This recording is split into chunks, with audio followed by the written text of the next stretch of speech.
أعوذ بالله من الشيطان الرجيم. بسم الله الرحمن الرحيم. لا يحب الله الجهر بالسوء من القول إلا من ظلم وكان الله سميعا عليما. اللہ کو یہ بات پسند نہیں کہ تم کسی کی برائی کے لیے زبان کھولو الا یہ کہ کسی پر ظلم ہوا ہو. اللہ سب کچھ سننے والا اور جاننے والا ہے. سورہ نساء کی 148 نمبر کی آیت ہے. اس میں اللہ تعالیٰ فرماتے ہیں کہ اللہ تعالیٰ کو یہ بات سخت ناپسند ہے کہ کسی کی برائی کا ذکر تمہاری زبان پر آئے سوائے اس کے جو مظلوم ہے. مظلوم اپنی شکایت کر سکتا ہے لیکن وہ بھی خلاف واقعہ نہیں. اس لیے یہاں پر اللہ تعالیٰ نے اسماء الحسنی میں سے 2 صفتیں لا کر یہ بات واضح کر دی کہ وَكَانَ اللَّهُ سَمِيعًا عَلِيمًا. اللہ تعالیٰ بہت ہی سننے والے جاننے والے ہیں. مطلب یہ ہے کہ تم جو چاہو نہیں کر سکتے.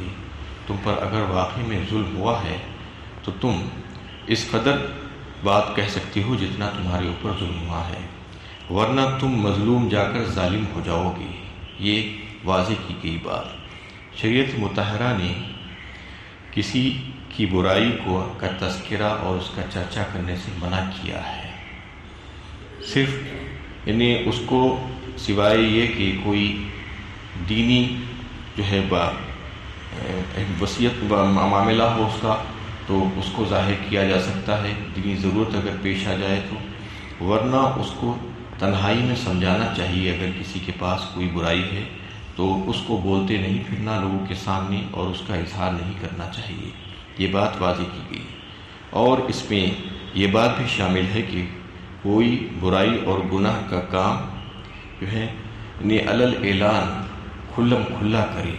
گناہ کا ارتکاب خود ایک بہت بری بات ہے اور اس کو علل اعلان کھلم کھلا کرنا یہ اور مزید گناہ کی بات ہے. یہ بھی اس میں داخل ہے. تو اس میں یہ بات واضح کی گئی کہ کسی کی برائی کا ذکر نہیں کرنا، لیکن اگر مظلوم ہے، اگر اس کو کسی نے ستایا ہے، تکلیف پہنچائی ہے، ایذا پہنچائی ہے تو پھر وہ اس کا اظہار کر سکتا ہے تاکہ ظالم کے جو ہے کو روکنے میں اس سے مدد ہو اور دیگر لوگوں کو بھی جو ہے وہ اپنے آپ کی حفاظت کر سکیں اور اس سے بچ سکیں کہ یہ شخص ایسا ہے یہ سمجھ کر. تو اس میں یہ بات واضح کی گئی کہ اگر کوئی شخص کسی پر ظلم کرے تو اس کو اجازت ہے مظلوم کو کہ وہ اس کی شکایت کر سکتا ہے اور اس کو عدالتی کارروائی بھی کر سکتا ہے. اس سلسلے میں جو ہے کہ یہ اس کے لیے عین عدل و انصاف کا تقاضا ہے کہ اگر اس کو کوئی تکلیف پہنچایا ہے، ایذا پہنچائی ہے تو پھر اس کی شکایت کر سکتا ہے. یہ عدل و انصاف کا تقاضا ہے.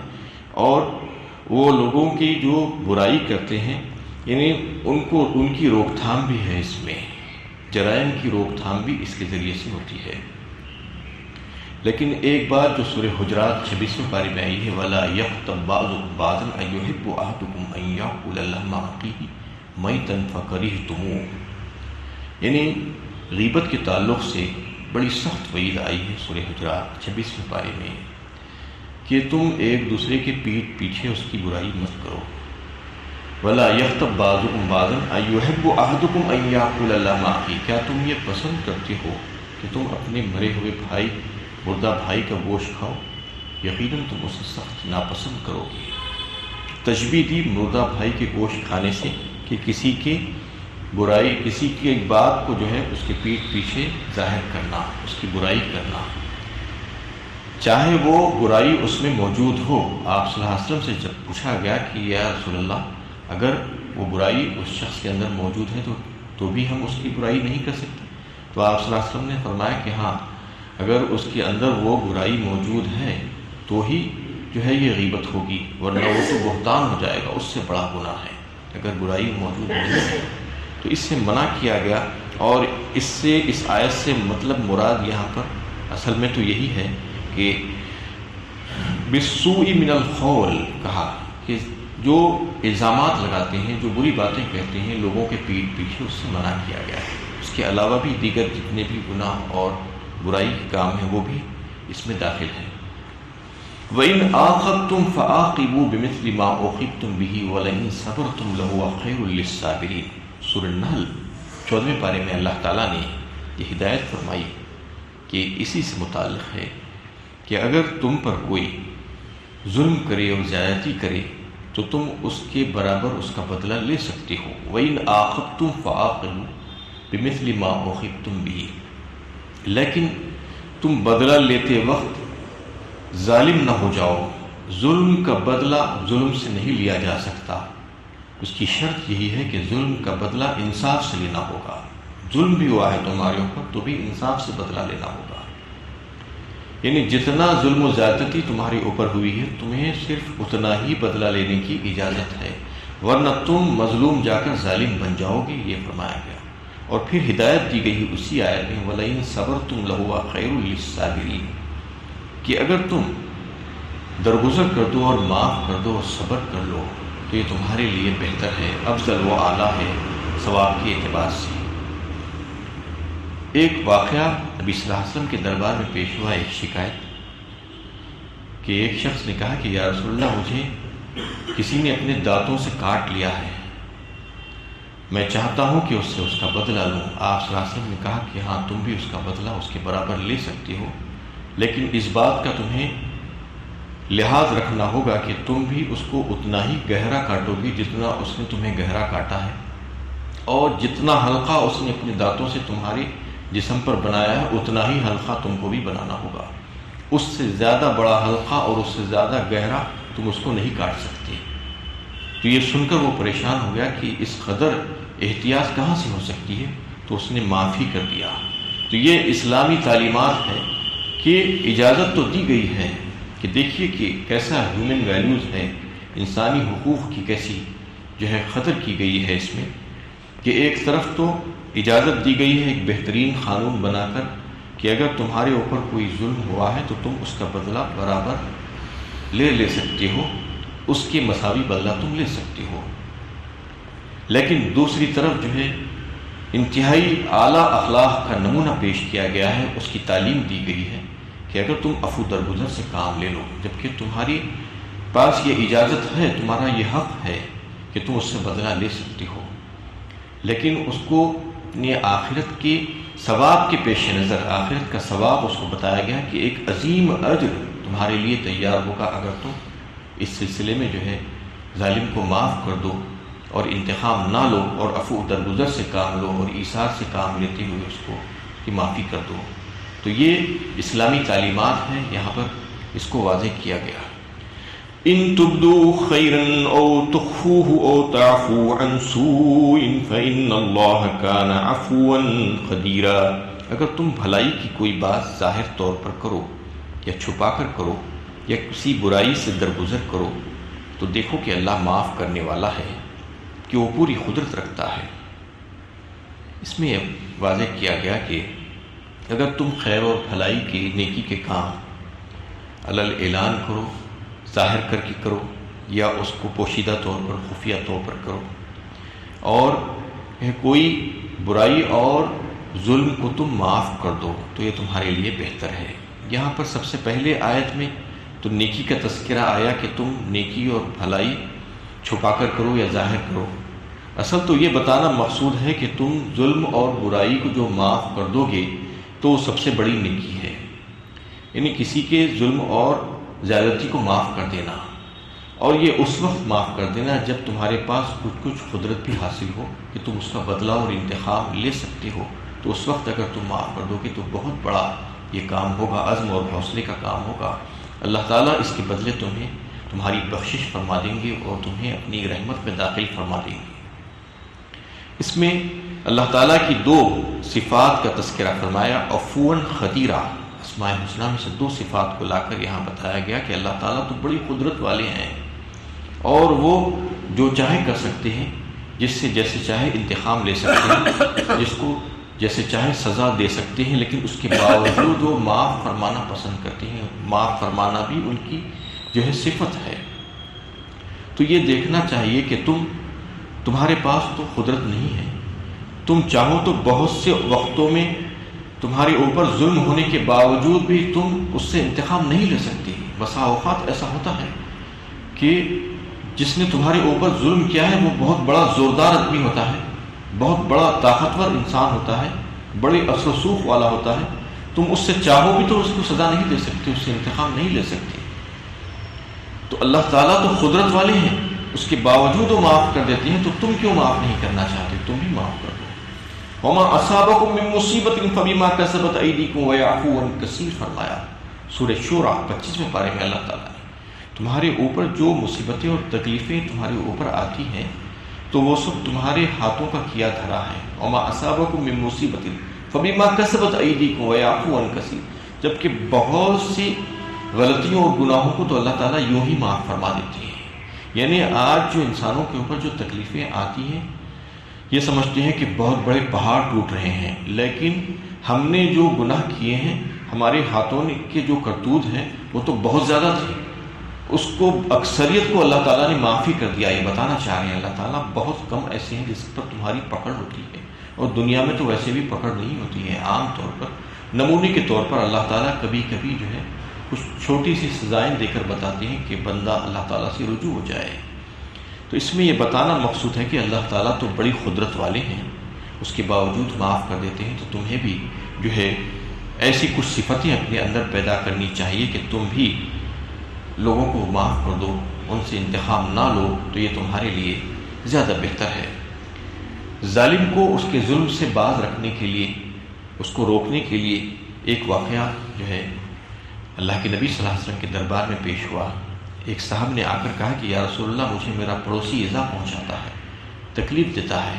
تو آپ صلی اللہ علیہ وسلم نے اس سے کہا کہ تم اپنے گھر کا سارا سامان نکال کر گھر کے باہر رکھ دو۔ اس نے ایسا ہی کیا۔ جب لوگ وہاں سے گزرتے جاتے تو اس سے پوچھتے کہ کیا معاملہ ہے؟ وہ لوگوں سے کہتا کہ یہ میرا پڑوسی مجھے سزا دیتا ہے، تکلیفیں پہنچاتا ہے، ایذائیں پہنچاتا ہے مجھے۔ وہ سنتے جاتے اور اس پر لعنت ملامت کرے جاتے لوگ۔ ایسا سلسلہ چلتا رہا۔ ایک وقت ایسا آیا کہ وہ پڑوسی تنگ آ گیا اور اس نے اپنے بھائی سے منت سماجت کی کہ تم اپنا سامان اٹھا کر اندر رکھ لو، میں آئندہ تمہیں کبھی تکلیف نہیں پہنچاؤں گا۔ تو یہ طریقہ کار بھی ہو سکتا ہے جس کو اختیار کیا جا سکتا ہے کہ اگر ظالم کسی کے اوپر ظلم کر رہا ہے تو اس کا اظہار بھی کرنا اس کے لیے جائز ہے مظلوم کے لیے، تاکہ اس کی روک تھام ہو، ظلم کی جو ہے روک تھام ہو۔ ومن جاء سیئۃ سیئۃ مثلها فمن عفا واصلح فاجره علی اللہ۔ سورہ شورى میں اللہ تعالیٰ نے فرمایا وجزاء سیئۃ سیئۃ مثلها فمن عفا فاصلح فاجره علی اللہ، یعنی برائی کا بدلہ تو اس کے مثل ہی برائی ہے، اور اگر تم معاف کر دو، درگزر کر دو، تو اللہ کے ہاں تمہارا اجر ہے، تم اس کی اصلاح کر لو اور اس کو معاف کر دو۔ اصل میں تو برائی کا بدلہ برائی ہی ہونا چاہیے، لیکن اللہ تعالیٰ تمہیں یہ ہدایت دے رہے ہیں کہ اگر تم اس کے بدلے میں اس کو معاف کر دو تو پھر اللہ تعالیٰ کے پاس تمہارا اجر یقیناً ہے، اجرہ علی اللہ فرمایا۔ وَلَمَنْ صَبَرَ وَغَفْرَ إِنَّ ذَلِكَ لَمِنْ عَزْمِ الْأُمُورِ فرمایا سورہ شورى میں۔ اگر کچھ صبر کر لے اور معاف کر دے، بخش دے لوگوں کو، اس کو، تو یہ بہت بڑے جو ہے عزم اور حوصلے کے کام ہے، یہ کوئی معمولی کام نہیں ہے۔ تو ان تمام باتوں سے یہ بات ظاہر ہوتی ہے کہ اللہ تعالیٰ نے ایک بہترین قانون، بدلے کا قانون بنا کر پیش کر دیا، اور بتایا گیا کہ اگر تمہارے اوپر کوئی ظلم ہوا ہے تو تم اس کے برابر جو ہے ظالم سے بدلہ لے سکتے ہو، لیکن ایک اس کے برخلاف جو ہے ایک بات یہ بھی بتائی، یہ بھی ہدایت دی کہ بہترین اخلاقی ہدایت ہے وہ اعلیٰ اخلاق کا نمونہ کہ تم اگر اس کو معاف کر دو، درگزر کر دو، تو یہ تمہارے لیے زیادہ بہتر ہے۔ اس سے یہ ہوگا کہ جیسا کہ سورہ حامیم سجدہ 24ویں پارے میں اللہ تعالیٰ نے فرمایا کہ اس کا لازمی نتیجہ ہے وَلَا تَسْتَوِي الْحَسَنَةُ وَلَا السَّيِّئَةُ ادْفَعْ بِالَّتِي هِيَ أَحْسَنُ فَإِذَا الَّذِي بَيْنَكَ وَبَيْنَهُ عَدَاوَةٌ كَأَنَّهُ وَلِيٌّ حَمِيمٌ فرمایا۔ برائی اور بھلائی، نیکی اور بری بات برابر نہیں ہو سکتی۔ وَلَا تَسْتَوِي الْحَسَنَةُ وَلَا السَّيِّئَةُ ادْفَعْ بِالَّتِي هِيَ أَحْسَنُ فرمایا۔ اگر تم اس کو برائی کو بھلائی سے دفع کرو، ادفع باللتی ہی احسن فاذا الذی بینک وبینہ عداوۃ کأنہ ولی حمیم، تو یہ ہو جائے گا کہ جو تمہارا جانی دشمن تھا وہ تمہارا دلی دوست بن جائے گا۔ یہ حربہ آزما کر دیکھا جا سکتا ہے، اور یہ بالکل صحیح اور درست ہوتا ہے۔ اگر کوئی برائی کو بھلائی سے دفع کرے، کوئی اس کا حق مار رہا ہے، ظلم کر رہا ہے، تو اس کا حق اس کو دے دے، اس کے ساتھ عفو درگزر کا معاملہ کرے، تو یقیناً ایک ایسا وقت آتا ہے کہ وہ ظالم جو ہے یہ بات سوچنے پر مجبور ہو جاتا ہے کہ یہ شخص مجھ سے بدلہ نہیں لیتا، میرے ظلم کا بدلہ عفو درگزر سے اور میرے حق مارنے کا بدلہ حق دے کر دیتا ہے، تو میں بھی اس کے ساتھ اچھا معاملہ کروں۔ اور یہ جو دشمنیاں اور عداوت جو ہوتی ہے، وہ نفرتیں جو ہوتی ہیں، وہ محبتوں میں اور دوستیوں میں تبدیل ہو جاتی ہیں۔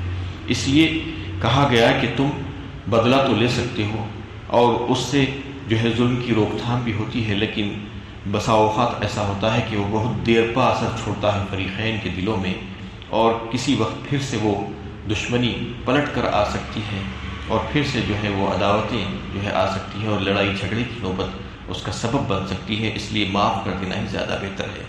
لیکن کس کو معاف کرنا، یہ ہے اصل کہ جو ہے بغیر جانے بوجھے، بغیر کوئی پلاننگ کرے کے، جانے بوجھے بغیر ایسے ہی غلط فہمی میں کسی پر کوئی ایسی چیز کر دے کسی کے ساتھ جس سے اس کو تکلیف پہنچ جائے، تو ان تمام صورتوں میں اس کو معاف کر دینا زیادہ بہتر ہے، اس لیے کہ اس کا انتقام نہیں لینا، وہ جان بوجھ کر نہیں کیا ہے۔ لیکن جو مجرمین ہیں، جو جان بوجھ کر پلاننگ کر کے لوگوں کو تکلیف پہنچانے کی خاطر کچھ ایسے کام کرتے ہیں، تو پھر ان کے لیے تو سزائیں مقرر ہیں، زبردست تعزیری سزائیں ہیں، اللہ تعالیٰ نے ان کے لیے حدیں مقرر فرمائی ہے، اور دیگر سزائیں ہیں ان کے لیے، کیونکہ مجرمین کو اگر کھلی چھوٹ مل جائے گی اور ان کو ایسے ہی نرمی کا معاملہ کیا جائے گا اور ان کو سزائیں نہیں دی جائے گی، تو اور مزید وہ نڈر ہو جائیں گے اور بے باک ہو جائیں گے اپنے جرم میں، اور آئندہ لوگوں کو اور مزید ستانے کی کوشش کریں گے۔ اس لیے ان کو دبانے کے لیے، ان کا زور توڑنے کے لیے ان کو سزاؤں کی ضرورت ہے۔ یہی وجہ ہے کہ اسلام نے ایک طرف تو نرمی کا معاملہ کرنے کے لیے، عفو درگزر کرنے کے لیے ترغیب دی ہے، تو دوسری طرف جو ہے ان کو سزائیں بھی مقرر کی، اتنی سخت سزائیں کہ ساری دنیا کانپ اٹھتی ہے اسلامی سزاؤں کو سن کر، کہ بسا اوقات تو ایسا ہوتا ہے کہ دشمنان اسلام تو اس کو وحشیانہ سزائیں قرار دیتے ہیں، جبکہ وحشیانہ سزائیں نہیں ہیں۔